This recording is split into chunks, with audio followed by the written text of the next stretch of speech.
Bonjour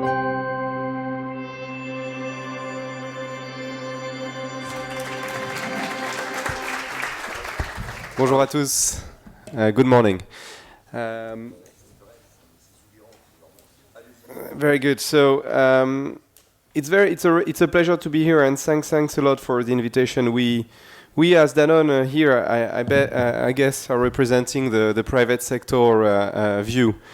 I think what's very important for us at Danone, first of all, is to place food at the center of the discussion.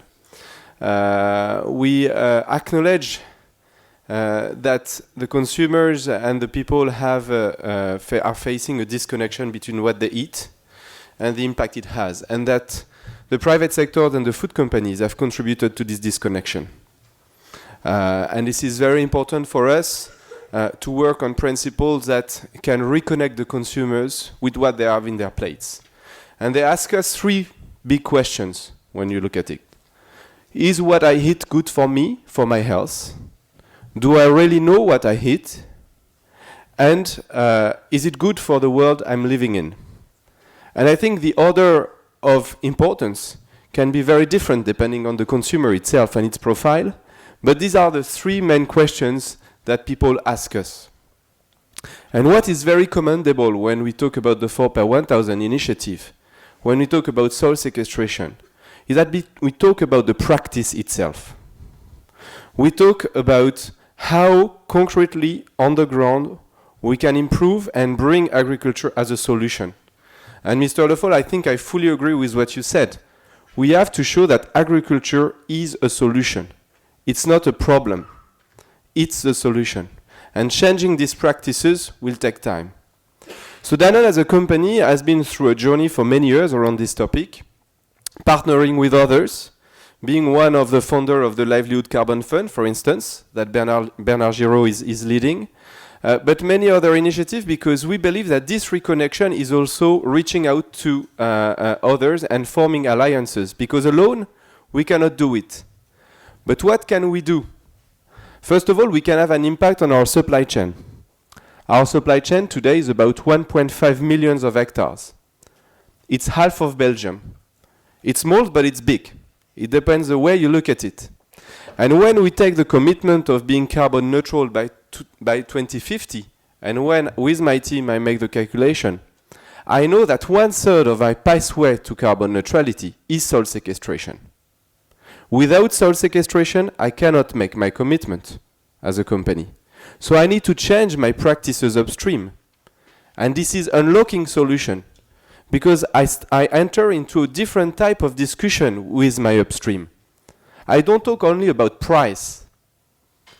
I talk also about farming practices, the type of crop rotations, the type of roots that you can have in your crops. And this is basically a whole different type of conversation. This conversation should also be triggered by a different type of economic model. And I think this is very important. First of all, we need to bring stability in the way we are bringing revenue to the farmers. The volatility is a killer. The price signal doesn't work in agriculture. That's a problem today, because it doesn't help people to project, to anticipate, and to invest in their supply chain and change it. So we need to stabilize that. This is why, for instance, in Danone, we have launched with our farmers a new price mechanism called the CPM, which is basically a price that takes into account the cost of production rather than a global market price to remunerate our farmers. This is stabilizing, dividing by 5 the volatility of the milk price for our farmers. And by doing that, we unlock the conversation on many other aspects, because we cannot, as a private company, talk about carbon sequestration if our discussion is only transactional every month on the milk price. So we need to stabilize that. Then finally, and this is also very important, and I will end with that, I think all this conversation has to change the relationship we need to have. Building alliances is really at the center of what we have to do. A lot of conversation now used to be very competitive, protective. I need to protect my précaré, as we say in French. You know, this is my competitive advantage. This is what companies were taught to. This is what I've been taught in business schools. But if really we are serious about changing the supply chain, with the granularity of farming, with the number of people we need to reach out to, we need to move this competitive conversation to a pre-competitive conversation. We need to form alliances. We need to work public, private, NGOs together. And we need to make it concretely on the ground. And this will unlock potential financing. This is also an element that is very important. So, after the call for action of livelihood that I already subscribe to, there is clearly a call for action of working together at par to change the system. We are ready, but we are not the only one. Many companies in the private sectors, and we see that in Katowice over the last 2 weeks, are ready to take up the challenge. Thank you very much.